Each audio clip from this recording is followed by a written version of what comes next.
Hello and welcome to our second Advent reflection. Last week we were reflecting on that first phrase, as we wait. This week I want to just ponder on the rest of that phrase, as we wait in joyful hope. This second Sunday of Advent has that theme of waiting in joyful hope. It's been a long year, and in the midst of this difficult long year of the pandemic, it's been sometimes hard to find joy that will bring hope. But in recent weeks, there's a glimmer of hope on the horizon. The discovery of a vaccine, I'm sure, has brought everybody to a greater feeling of hope for the new year, something to look forward to, because it's good news. It's a light at the end of the tunnel. For those who profess to be Christian, this light surely must be Jesus Christ. Our steadfast faith has sustained us during these long dark months since last March. As the fading light of winter has started to encroach even more upon us, and we strive even more to discover the light of Christ in our lives, we need more than ever that perseverance of faith to know that Christ is walking alongside us and is the one who will give us the hope to see us through to next year and beyond. There was a little poem I remember reading right at the very beginning of the pandemic in somebody's newsletter. It went like this.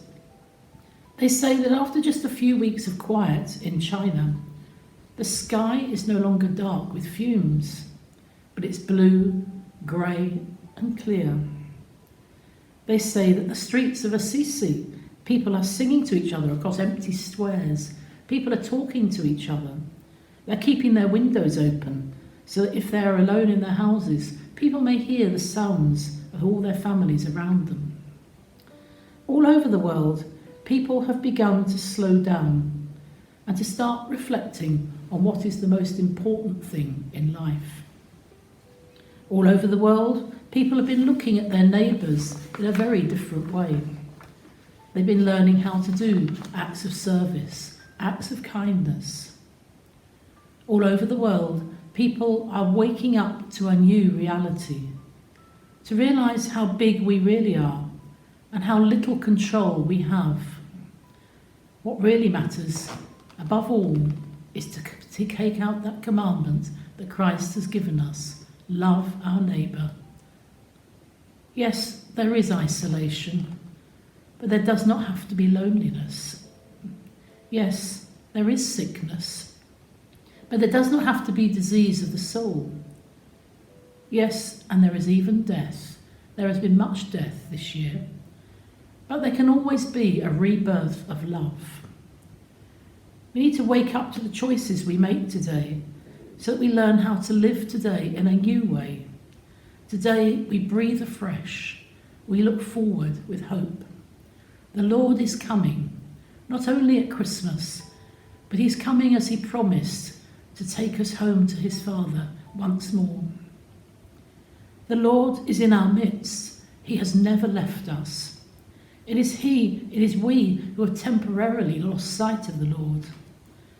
As we wait for the joy of the coming of Christ this Christmas, perhaps we may have a better idea of where we may find him in this world, which seems to lack hope at the moment, where we can find hope. I'm sure many of you, like me, will have that enduring image of Pope Francis walking up those steps in St. Peter's Square back in March, a lonely figure in a wet, damp, dark St. Peter's Square. And he addressed the dark, empty, wet St. Peter's Square with his Urbi et Orbi in the early days of the pandemic. This is what he said. The storm exposes our vulnerability and uncovers those false and superfluous certainties around which we have constructed our daily schedules, our projects, our habits, and our priorities.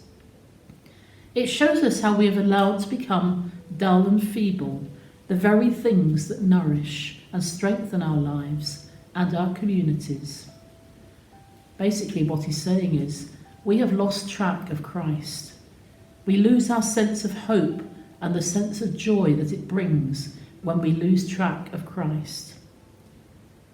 Let us, like St. Paul, never stop thanking God for the many graces he's poured out on us, even in this time of pandemic.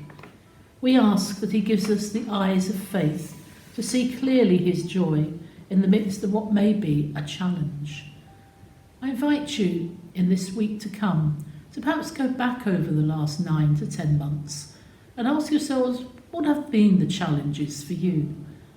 And in looking at the challenges, see if you can find a grace for each challenge that you have been confronted with, a grace that has filled you with hope, hope that Christ has not left us, that Christ is with us and will always be with us.